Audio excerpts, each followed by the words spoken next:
Hey guys, what's happening? How to set up a personal hotspot and share mobile data. So for iPhone, what you're gonna do, go ahead to the settings, right?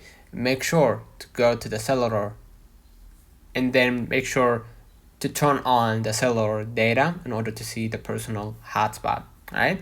So go ahead to the personal hotspot and toggle on the allow others to join, right?